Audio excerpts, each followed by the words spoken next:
Naniniwala ka rin ba sa swerteng dala ng prosperity bowl? Kung ganon, tara, samahan mo ko at gagawa tayo ng prosperity bowl.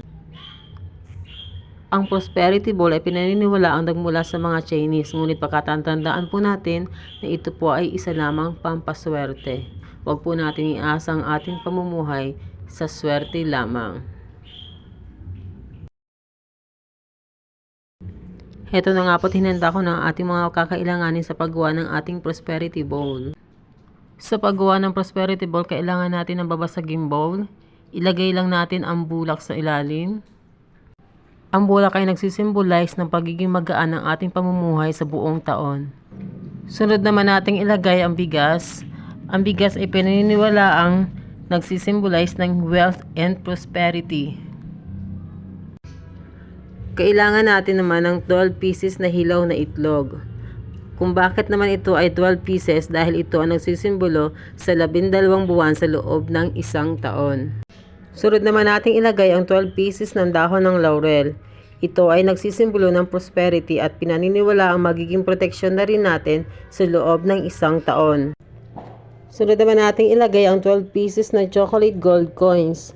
Ito ay nagsisimbolo sa sweetness sa loob ng ating pamilya, partner, kamag-anak at sa ating mga kaibigan. Sunod naman nating ilagay ang 12 pieces na coins. Depende na po sa inyo kung anong coins ang gagamitin niyo, pero choice ko po itong 5 pesos na coins. Ito po ay nagsisimbolo ng overflowing success sa ating mga buhay.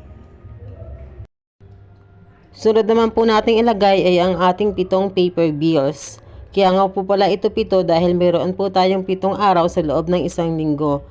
Kahit ano pong paper bills naman po ang ilagay natin ay maaari naman po. Pero choice ko po kasi itong 100 na paper bills. Ito naman daw po ay nagsisimbolo sa magaan na pagpasok ng pera sa ating buhay. Sunod naman po natin ilagay ang bilog na prutas.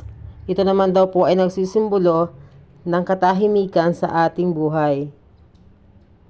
At ang pinakahuli naman po nating ilalagay ay yung 3 ampaw na may nakalagay po na 168 pesos. Ito naman daw po ay nagsisimbolo ng fortune at success sa ating buhay. Paalala po na ito ay mga pampaswerte lamang. Huwag po nating iasa ang ating pamumuhay sa swerte. Nasa mga kamay pa rin po natin ang magiging kapalaran ng ating pamumuhay. Kaya po magsumikap tayo, samahan po natin ang tiyaga, determinasyon at panalangin upang tayo ay magtagumpay. Kung kaya ngayon naman po ay minamanifest ko na ito. Kung kaya binabati ko kayong lahat ng isang manigong bagong taon. Happy New Year po sa inyong lahat!